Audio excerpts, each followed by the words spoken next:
우리가 하나님 앞에 살아갈 때에 이 경외함, 특별히 이 경외함은 무엇보다 하나님 앞에 어떤 모습으로 있을까? 우리가 이제 이 경외함이라고 하는 것은 하나님 앞에 예배하는 것이거든요. 예배하는 것이 사실은 이제 하나님을 경외하는 것이에요. 그럼 어떻게 예배하는 것인가? 뭐 기쁨으로, 즐거움으로, 감사함으로 여러 가지 모습들이 있겠지만 저는 오늘 이 정직이라고 하는 이야기를 하고 싶습니다. 최근 우리 아이들을 보기도 하고 또 세상에 우리 아이들에 관한 드라마들 뭐든 이렇게 여러 가지가 있습니다. 근데 그때마다 한편에 우리 아이들에게 강조하고 싶고 또 우리 자신에게 스스로 돌아보는 건 이 정직이에요. 정직하지 못하면 어떤 결과들이 있는가? 정직하지 못하면 어떤 마음이 있는가? 어떤 생각이 드는가? 그런 마음이 든다는 것이죠. 그리고 실제로 우리 아이들에게 뭐라고 가르치냐면 거짓말을 하지 말아라. 정직해야 된다라고 이야기합니다. 대부분의 부모들은 자녀들이 정직하고 성실한 삶을 살기 원합니다. 정직이 사람을 바르게 하고 또 큰 삶의 이 정의로운 이 기준이 이 자녀에게 이 정직으로 세워지게 되는 것을 우리가 알고 있다는 겁니다. 이 정의로운 사회가 되고 또 이 정의로운 공동체가 되면 무엇보다 이 정직이 주는 유익, 이 사회가 주는 유익이 분명히 있다라는 겁니다. 다른 사람을 혐오하고 미워하고 질투하고 거짓으로 하는 것은 그 사회에 독이 되고 또 자신에게 독이 될 것입니다. 작은 거짓이라도 용납되기 시작하면 그 거짓은 결국에 우리의 영혼을 파괴하게 됩니다. 가장 무서운 적이 되는 것을 우리 부모가 또 우리 어른들이 잘 알고 있는 것이죠. 하나님께서 우리 인간들이 하나님 앞에서 정직한 삶을 살기 원하십니다.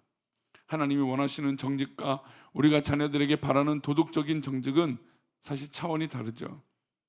오늘 우리가 읽은 시편에는 하나님이 원하시는 정직의 정의와 그 정직한 자가 누리는 그 축복이 기록되어 있습니다.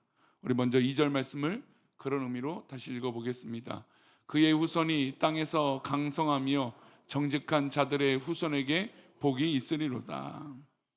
그의 후손의 왕에게 이 땅에서 강성함이고 정직한 자들의 후손에게 뭐가 있습니까? 복이 있다는 겁니다. 우리의 주어진 땅에서 강성해지고 또 이 강성한 모습은 이 정직한 자들이 누리게 되는 복이라는 것이죠. 그러면 이 정직함이라고 하는 단어는 무슨 뜻일까요? 히브리 말로 야사르라고 하는 단어입니다. 야사르라고 하는 단어를 사용하고 있는데 이 말은 적합한이라고 하는 뜻이에요. 또한 기뻐할 만한 이런 것입니다. 그러면 이 적합하고 기뻐할 만한이라고 하는 것은 어떤 대상이 있다라는 것이죠. 정직에 대해서는. 그러면 이 정직하다라고 하는 것은 이 적합하다라는 것은 또 기뻐할 만한 것은 누구에게 그럴까요? 하나님에게 있다라는 겁니다. 하나님에게 적합한 삶, 하나님에게 기뻐할 만한 삶이 바로 정직함이라는 겁니다. 하나님이 원하시는 정직은 하나님을 기쁘게 하고 하나님 마음에 꼭 맞는 행위를 하게 되는 것이죠. 그러면 좀 더 구체적으로 하나님의 마음에 꼭 맞고 하나님을 기쁘게 하는 정직이란 어떤 것인지 말씀 가운데 나누고자 합니다. 우리 1절 말씀입니다. 읽겠습니다. 할렐루야. 여호와를 경외하며 그의 계명을 크게 즐거워하는 자는 복이 있도다. 두 가지를 말씀하시는데 첫째는 여호와를 경외하는 것입니다.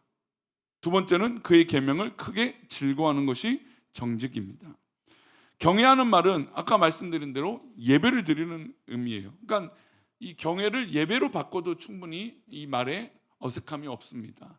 그래서 할렐루야 여호와를 예배하며, 그러니까 정직의 시작은 바로 온전한 예배에 있다라는 겁니다.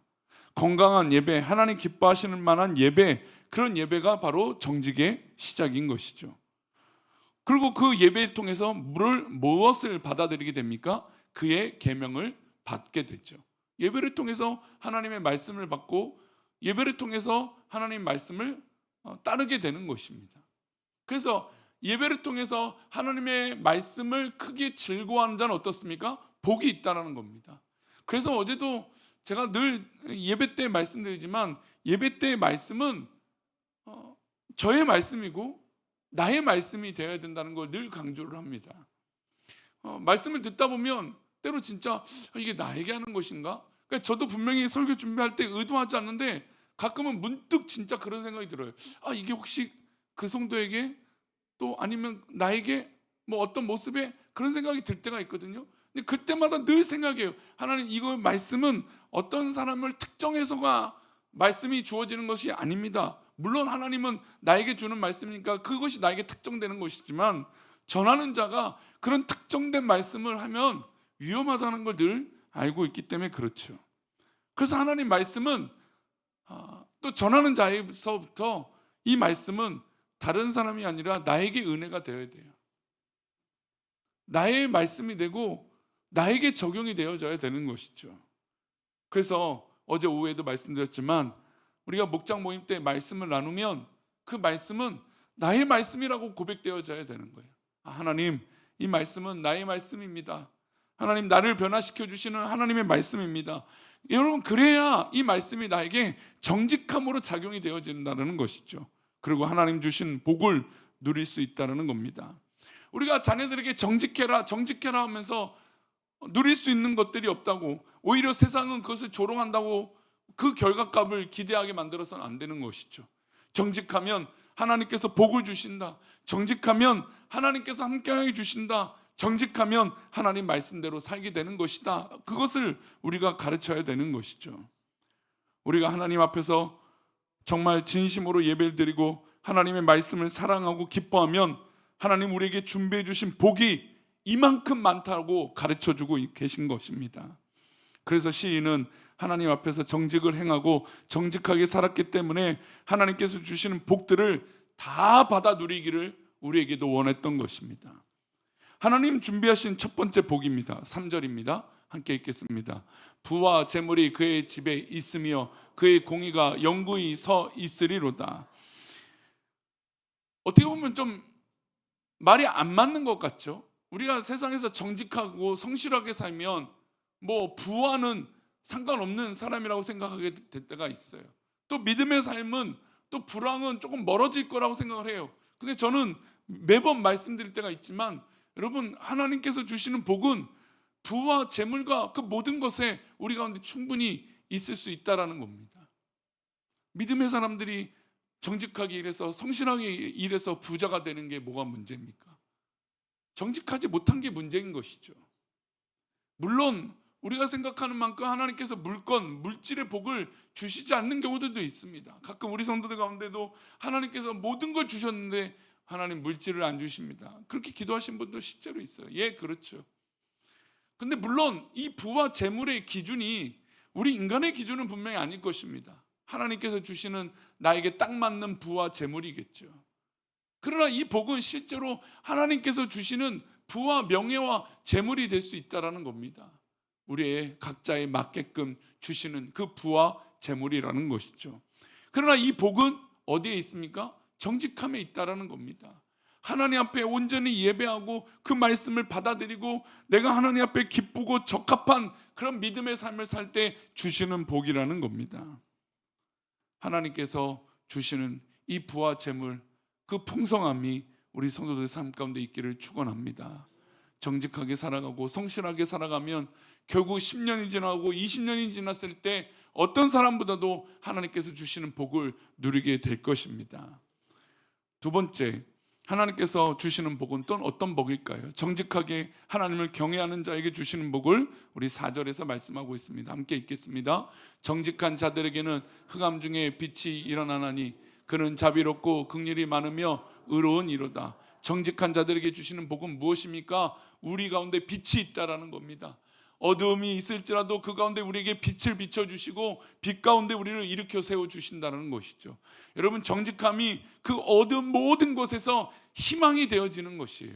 우리 믿음의 그 빛, 하나님을 기쁘게 해드리고 하나님 앞에 적합한 삶을 살아갈 때 모든 흑암이 변하여 빛이 되어질 수 있다는 겁니다. 그것이 우리에게 복인 것이죠.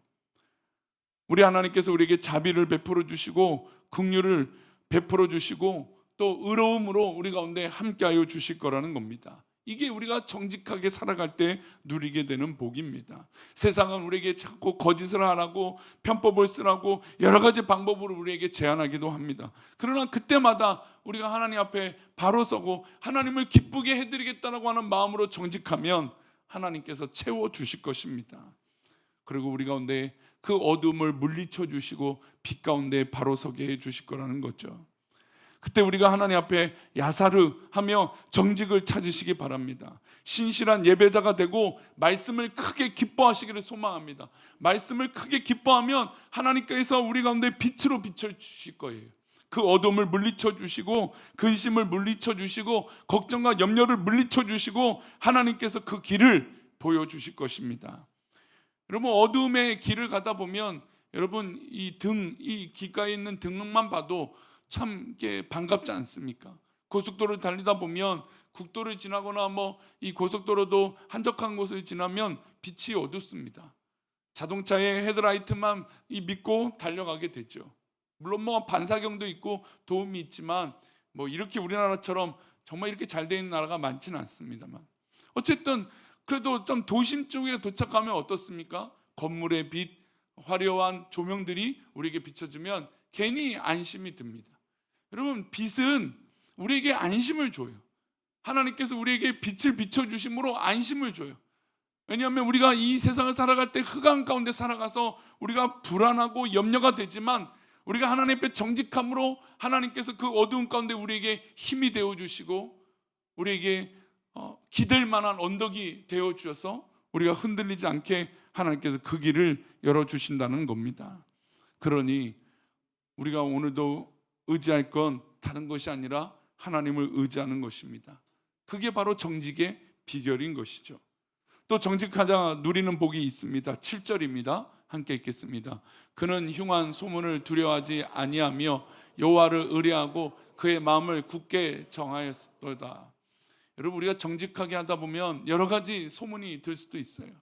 왜냐하면 나는 바른 길을 가고 내 마음은 그렇지 않으니까. 그런데 사람들은 오해할 때가 있죠. 또 말이 돌 때가 있습니다. 심지어 그것이 교회일 때도 교회 안에서도 그럴 때가 있어요. 그런데 우리가 그 흉한 소문을 두려워하지 않는 거예요. 하나님을 의뢰하고 그의 마음을 굳게 정하는 그 기쁨으로 나아가면 하나님께서 그 소문은 아무것도 아닌 것으로 인도하여 주실 것입니다. 나는 이런 사람입니다. 하나님, 나는 그렇지 않습니다. 여러분, 우리가 만약에 이렇게 항변할 일이 있더라고 할지라도 여러분, 이 항변이 한계가 있지 않습니까? 여러분, 사람을 살다 보면 우리가 변명하고 그것이 아니라고 말할지라도 한계가 있습니다. 그러나 하나님을 의지하고 하나님 앞에 나아가는 사람은 결국 그 소문이 하나님께서 바꿔주실 것을 믿기 때문에 끝까지 하나님만 의지하고 정직할 수 있다는 겁니다. 사람들의 말에 휘둘리지 않고 사람들의 생각이나 그 분위기에 휩싸이지 않고 하나님 말씀만 붙잡는 것이죠. 우리 마지막으로 정직한 자가 누리는 네 번째 복을 성경은 소개하고 있습니다. 우리 9절 말씀입니다. 함께 읽겠습니다. 그가 재물을 더 빈궁한 자들에게 주었으니 그의 의가 영구히 있고 그의 뿔이 영광 중에 들리리로다. 첫 번째 복이 부와 재물이 그의 집에 가득하다라고 말씀했습니다. 그러나 정직한 자는 부와 재물을 혼자 누리는 자들이 아니라는 것이죠. 부와 재물을 흩어서 이웃들에게 나누어 주는 것이 정직한 사람의 복이라는 겁니다. 그러니까 이 말씀만 보면 아니, 하나님 부와 재물을 주신다는 건 왜 이게 오히려 나눠주게 되느냐? 결국 진정한 하나님 앞에 서 있는 이 부를 누릴 수 있는 정직한 자는 그 부가 하나님께서 주신 것이기 때문에 어떻게 돼요? 빈궁한 자들에게 나눠주는 거죠. 흘려서 보내는 것이죠. 여러분, 하나님 주신 은혜가 있으면 우리가 나만 누리고 싶지 않은 거죠. 그래서 참 하나님 은혜 가운데 있는 성도들을 보면 죄송하지만 그렇지 못하고 해서 서운해하지 마십시오. 뭔가 자꾸 나눠주려고 해요. 그런 마음이 있어요. 실제로 그것이 어색하고 좀 이렇게 행동으로 잘하지 못해서 있지만 그래도 마음이 있다는 걸 저에게 꼭 표현들을 하세요. 참 감사하죠. 이 목회자를 섬긴다고 해서 그 말씀을 드린 게 아니라 우리 모두에게 그렇다라는 거예요. 즐겁죠. 왜요? 하나님 채워주신 게 있으니까 그 채워주심을 흘려보내는 이 기쁨이 내가 하나님을 의지함으로 얻게 되는 은혜라는 거예요. 그래서 흘려보내고 나누어주는 이 기쁨이 하나님 앞에 믿음으로 살아가는 그 기쁨 가운데 누릴 수 있는 복이 되는 겁니다. 여러분, 나눌 수 있는 복을 누가 누릴 수 있습니까? 하나님 앞에 있는 자가 누릴 수 있는 복 아닙니까? 하나님께 의지한 자가 누릴 수 있는 복이 아닙니까? 그러니 우리 7월 한 달 하나님 주신 그 재물의 복, 하나님께 채워주시는 놀라운 복이 우리 성도들 가운데 있기를 축원합니다. 7월 한 달 어떠한 어둠이 있을지라도 그 가운데 빛이 있기를 축원합니다.